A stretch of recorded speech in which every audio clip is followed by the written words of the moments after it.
everybody. This is Chris and Rick Talk Guitars. I'm Rick. That is Chris. Hello. Hi, Chris. What do you got in your hot little hands there? What are you talking about? I had this crazy idea of having an episode where we talk about guitar and the album 2112 by Rush. Oh my gosh. Which was, as a kid, it was a very influential guitar record for me.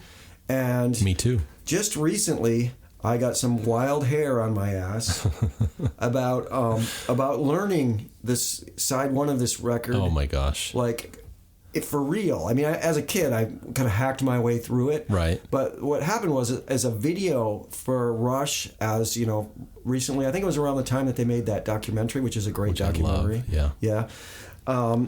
That shows them sitting in their various at their instruments and playing Overture, and you can actually see what they're doing for the first time. So I'm like, oh, he's playing it there. So I got this wild hair that I was going to try to learn it like that. I think that's time well spent. And I did, and that brought me down a whole other rabbit hole of this record and going back and listening to it and checking out the Wikipedia page. And there's so many cool guitar-related things with this record, even if you don't like this record. Well, I love this record. So. Well, yeah. But so that's why I got this idea. I figured we'll try it. Okay. If it's not interesting, we'll just shit can it. I'm down. If not, let me start by I have the record here in my hand. I see that. Rick, tell me about your introduction to this record as a guitar player. Okay, I will tell you. So my introduction to that album actually came through All the World's a Stage, which was their live album. We're geeking out here on Rush. So anyway, that's the first album I got from Rush, was the live one, All the World's a Stage. And then, they played like side one of 2112, of course, in that concert. And then I had to get the album 2112, and that's how I got into that album. How about you? Kind of the same way. Someone made a tape of me, a cassette tape of All the World's a Stage. Nice. And I think before I got 2112, I went out with my own money and I bought Fly By Night. And then a Christmas rolled around, and I remember this was under the Christmas tree, 2112. That is cool. And so, yeah, it's a great headphone record as a kid. Oh, hell yes. A great seed sorter. It's a gatefold. Seed sorter. So it's great for that. But I by the time that I did get this record, I had been playing guitar for a couple years. So right away, I got my turntable, my record out, and I set about trying to figure this, the songs out on this to, like varying degrees of success. In between cleaning Homegrown. Right, so, totally. Nice, cool. So that was my introduction to it, and it's kind of interesting because there's some really great guitar sounds, 70s guitar sounds on here. There are. And upon looking into this further, I find out that, you would think, like, if someone just asked you, what amps do you think they use on this record? And I'd go Marshall, high watt, something like that. A Fender Super Reverb and a Fender Twin Reverb were responsible for nearly all the tracks on this record. That's a trip, man. Because I thought the same damn thing. I thought, no, Marshalls, Les Pauls, big deal. Exactly. Preconceived notions. It's a good place to point that out. Biases, man. We get great things by people taking preconceived notions and throwing them right out the fucking window. and that was one of them. So, yeah, and for guitars on this record, Alex Lifeson, he had his signature, it was with him since the early days. He had a Gibson ES335 that was on here. Was that the Sunburst one that he played? I believe it was. Yeah, because he had a white one later on, but that was Farewell to the Kings and shit. Yeah, that was the 80s. I mean, I think during this period it was the Sunburst. He also had a Les Paul that he busted out for this record that he did a lot of the solos on. And I dug that. It's a Sunburst too, like a tobacco or a honey, or not honeyburst. Maybe. I don't know. Yeah, I think you can see it on All the World's a Stage. But it's cool though, yeah. It was in Les Paul. I like it. And one thing that's really interesting is the that there's a song on the first side called Discovery, right, where he's like in some space waterfall, in a space cave behind a space waterfall. Well, of course. And he finds a guitar and he picks it up and he kind of tunes the thing and he starts playing it. That was a Stratocaster that he borrowed. He didn't own it. Yeah, and you told me that, and I just had such a numb-nutted approach to what he was playing. I didn't know, but I think that's cool that he used this weird gear not weird gear, but gear that I wouldn't have thought that he used on this album. Preconceived notions, yes, and throw him out the fucking window. So, and he also, one of my favorite things on this and the earlier records is I love his phase shifter sound. Yeah, I mean that for me Like, I love phase shifters. I own like a few of them, and I never use them. It's just something I take around the house, but I love it. And that's this tone that I'm always looking for, his kind of phase shifter sound. And that was one of those Maestro. I don't know the model. I'm not going to know the model name. But it was one of those big ones with the organ knobs on it, or the organ switches. Yeah. So that's what he used, and it sounds really incredible. And his playing is just, is just killer. He's got, like, I mentioned that I've been trying to learn, the songs on here, and I have, but I haven't even gone anywhere near the solos. Yeah. It's like, I can't, I mean, he's from outer space. Well, he's in fitting. space during this, He's got a very vocal sounding. He does bends in places that are so cool and unconventional. He does. But the story of this, let's talk about the story of this. Oh, yeah, we have to. See, one of the reasons I love this record, and I have loved it my entire life as a kid, this is the Rush, and especially like the subject matter for these early records, for, like a bored, stoned, Midwestern teenage kid is perfect. But sitting down with this record, and the kind of questions that came up was, I just touched upon one now. We mentioned the song called Discovery, where he finds this guitar. Yep. One thing that's kind of interesting is when he picks this guitar up in this space cave behind the space waterfall. Yeah. It's out of tune, but it's not that out of tune. No. It's like, I go out of tune more between sound check and the first song than that guitar was that had been there for centuries. Well, because the planet he was on had the right atmosphere, so the guitar didn't go out of tune so much, right? All right. There was the humidity on that planet is pretty tight. So, and the city of Megadon. That's another question: is what was he doing? He lives in Megadon. That's the name of the city that he lives in. Megadon, and it's ruled by the priests of the temples of Syrinx. Totally. So, what's he doing hanging out in a space cave? Was it like he was just kind of bored with the city life? I think so. I think he was just trying to get stoned and have a little me time in the space cave. Yeah. Away from it was very oppressive in the city, as you know, reading the deep lyrics in this album. The priests wanted to do away with everything, the songs you sing, the pictures that give pleasure to your eye, all that stuff. So, I mean, come on, you got to get away to the cave every now and then. I guess. Yeah.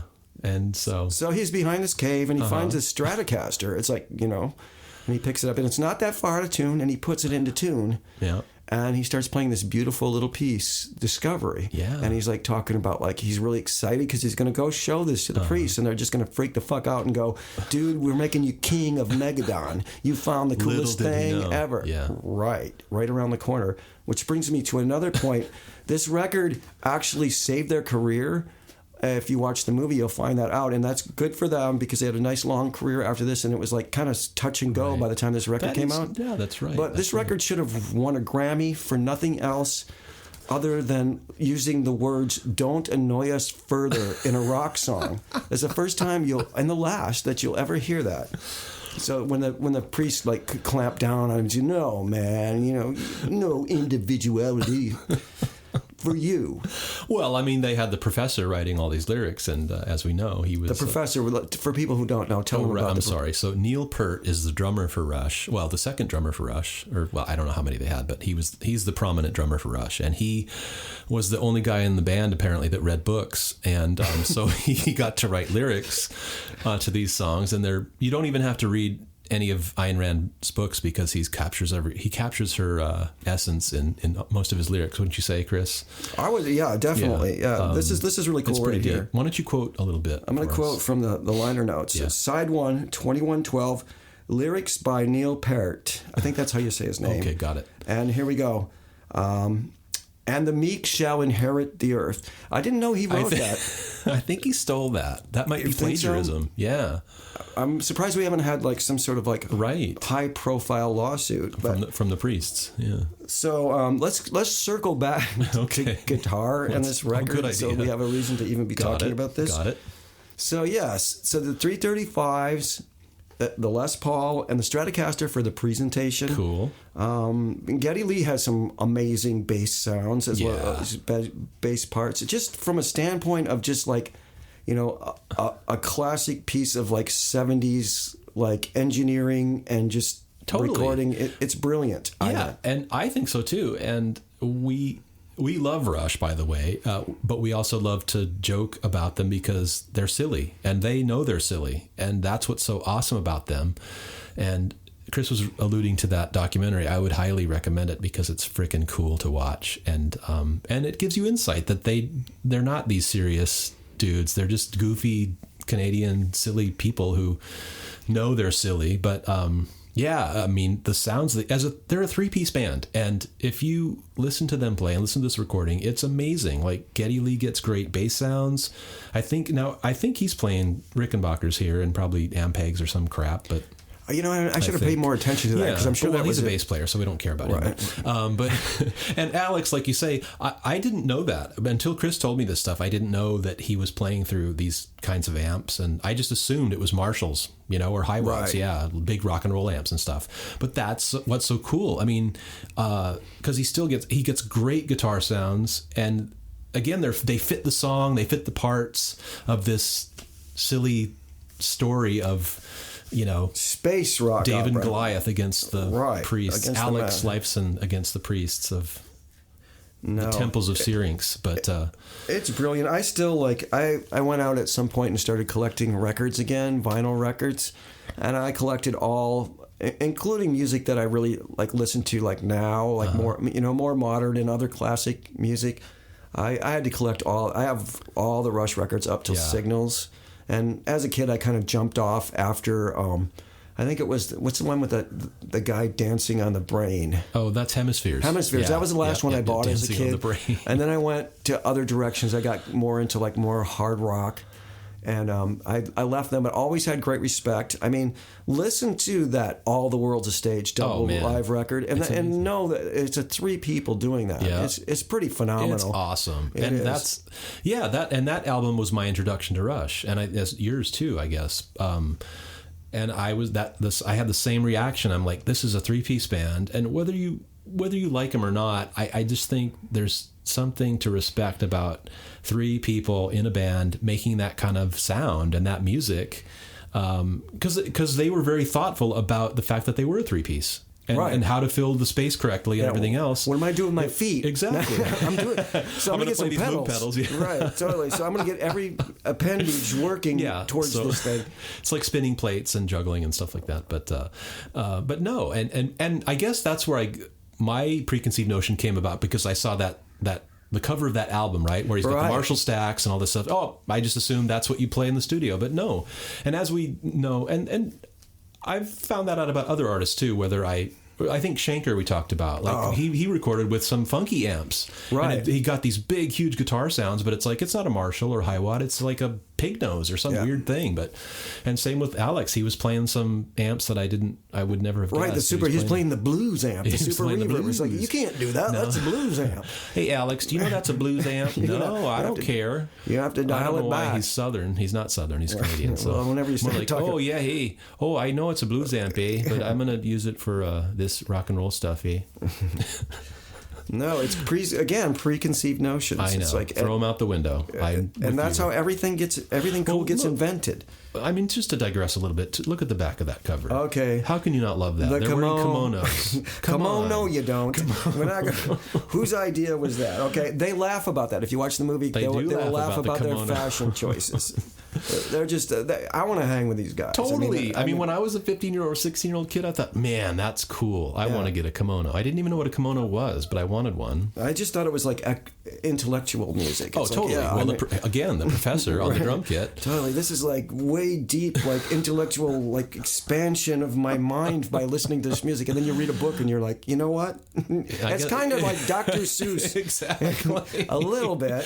He wasn't such a I want to question his credentials, as a professor. But, also we talked about the cadence of the lyrics, right? And I always wondered. Because this shit is written by a drummer, right? And that's what I was going to say. Upon a spiral.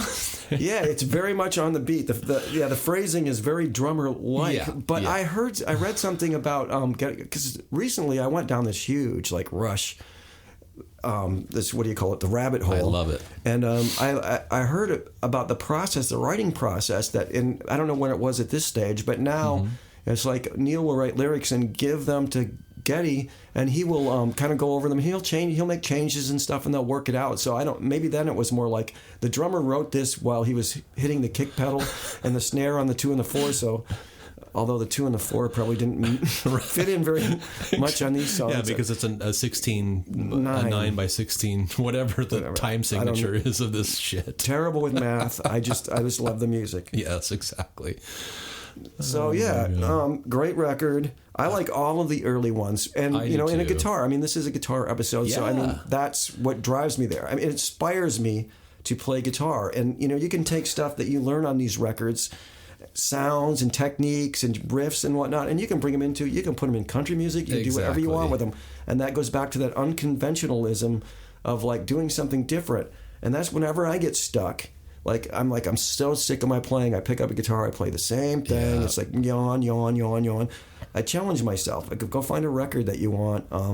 There was an example not too long ago. I was listening to like the radio or something. There's some music on somewhere, and I was working, and the song by Badfinger, Baby Blue, came on, and I had to stop what I was doing. I'm like, I need to know how to play that riff. Yeah. And that's so cool when that does that. When that happens, because it just keeps you driving forward. And 2112, just recently, within the last month or two, it's totally like lit a fire under my ass. I know how to play. It's cool. Overture, and I did the Priests. I know how to play that, and I cheated and jumped over to side 2 and learned Passage to Bangkok, which is a really fun and really cool. It is a cool constructed and written song. Well, and I think it's cool because you got me back into this now, just because you had mentioned you were getting into this rabbit hole and stuff, and Chris and I are both Rush fans from the early days, and so he started to get me back into this album, and I just was marveling at the guitar parts and everything else, but just the whole thing,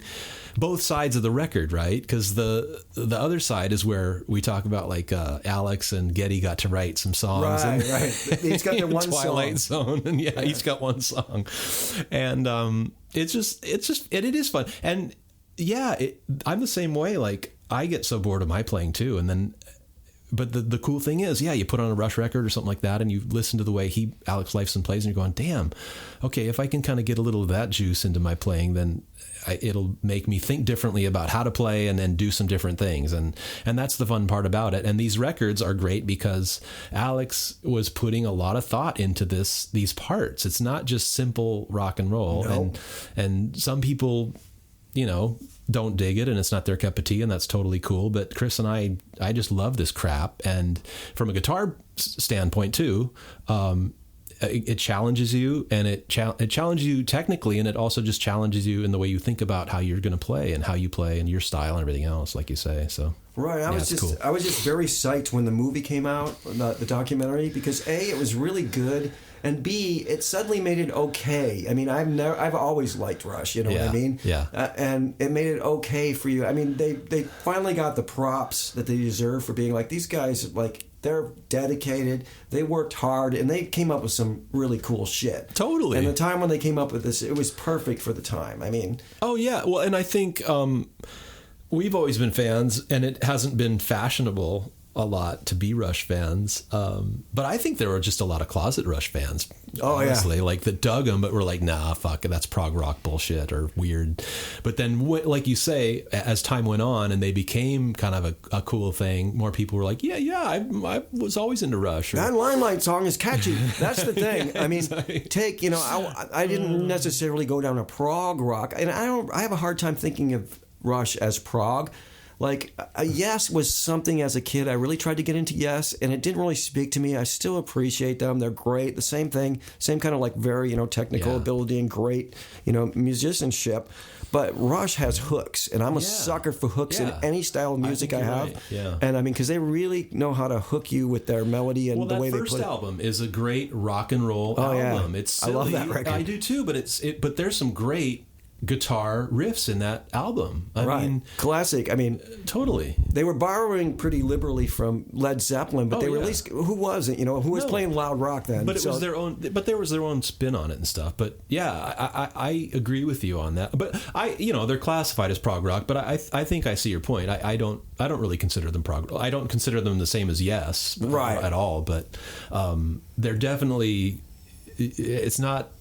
It's not just basic rock and roll. There's something else there. There's that Canadian back bacon shit in there. Right, and the silliness that comes The along with, like, you know, starting with, I guess it started with Fly By Night, where you started having the story songs, and then it went a little bit more off the rails. Dog. Come on, yeah, now. And then, what was Caress of Steel, which I have a great fondness for. I could do a whole guitar episode on that. We have to do that great. Because Didax and Arpits has to be talked totally. about. Yeah, until you're blue in the face. No, this actually was good to talk about, because I kind of wondered how this was going to go, to try to just talk about a record and tie it into. And I think it's timely too now, because everybody loves Rush. Everybody loves Rush. Yeah. Well, I won't say it, but no, I know a few people, and a lot of people, can't really deal with Geddy Lee's voice in this era, because it was like kind of high and screechy. I know. I love it. I do It's too. great. It fits the music. It is the music to me now, so I get that, but I'm not going to fault anybody for any type of music. I'm not going to fault somebody saying, I really don't like this. I only listen to, whatever. And that's totally cool. But I mean, as a guitar player, I think you pretty much are, born as a guitar player with appreciation for what goes on this record. Totally. But, and that's what we would recommend, is just anybody that plays guitar. Maybe you're not into Rush or anything else, but listen to what Alex Lifeson's doing on this record and other records. And you got to give him props, because he dedicated himself to the guitar. He took classical guitar lessons, in the throes of his career. It's not like he did it as a kid. Like, he wanted to get more into that guitar so he could apply it to these albums and stuff. So he was taking classical lessons as he was touring and doing all this other crap. And so he was a dedicated guy to the guitar and playing it well and experimenting with other sounds and styles and everything else. So yeah, I think it's a cool recommendation. If you're not really into Rush that much, not familiar with them, listen to these records, listen to them from a guitar perspective, and dig it and get into it. Yeah, just listen to the way he bends strings. That kind of the way he will bend in an unconventional place and get these kind of crying, just weird, moanful.